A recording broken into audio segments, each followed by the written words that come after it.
नमस्ते. आम्ही सगळे हे पर्यटक श्रीनगरमध्ये आहोत आणि कालपासून इथे आम्ही अडकलो. काल जो काही हल्ला झाला त्याच्यामध्ये आम्ही पुण्यातले 12 जण आहोत. हे नाशिकचे आहेत आणि ही फॅमिली अहमदाबादची आहेत. असे अनेक जवळजवळ 60 ते 65% पर्यटक इथं अडकलेले आहेत. कालचा हल्ला झाल्यानंतर आणि बातमी आल्यानंतर सगळे प्रचंड घाबरलेले आहेत. मला प्रशासनाला एवढंच सांगायचे की कृपया इथनं विमानाची सोय तातडीने करावी.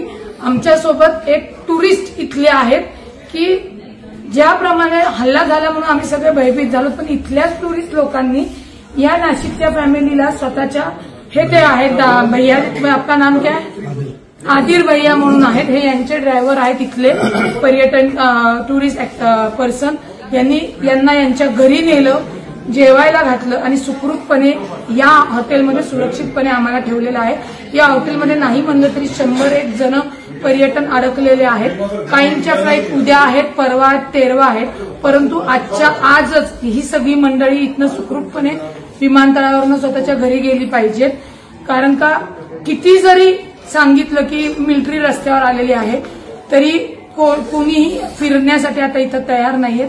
आणि हे जे काही टुरिस्ट ऍक्टिव्हिटी आहेत यांनी जी काही मदत केली यांना ती शब्दात सांगू शकत नाही. कारण का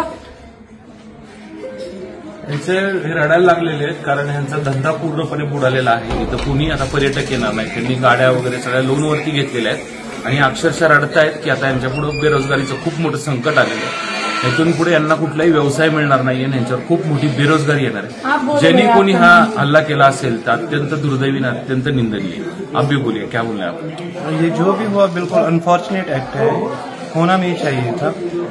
वो तो वहाँ पे मासूम बच्चे थे फैमिलीज के साथ, वो तो यहाँ पे वेकेशंस के लिए आए थे, हमारे साथ यहाँ एंजॉय करते थे. अपना भी घर चल रहा था, वो भी एंजॉय कर रहे थे.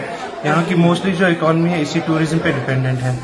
अब ये जिसने भी किया वो जानवर ही होंगे, वो तो इंसान नहीं होंगे. पूरी इंसानियत का कत्ल है ये तो होना नहीं चाहिए था. अब तो इसका रिजल्ट हमें तो भुगतना पड़ेगा ना, जो भी इसका आउटकम आएगा. क्योंकि गलती एक करता है बदनाम पूरे सारे लोग हो जाते हैं. अब तो क्या करेंगे?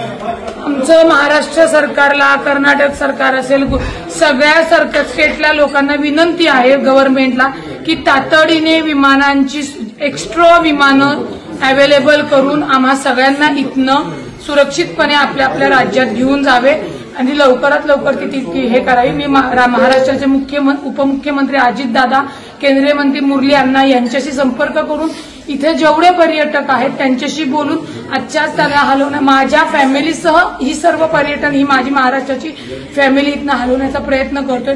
कृपया आम्हाला जास्तीची विमानं इथे तुम्ही उपलब्ध करून द्यावी एवढीच विनंती आहे. सगळी लहान मुलं आहेत आणि ही कळकळीची विनंती आहे, तातडीने आपण ही सोय करावी.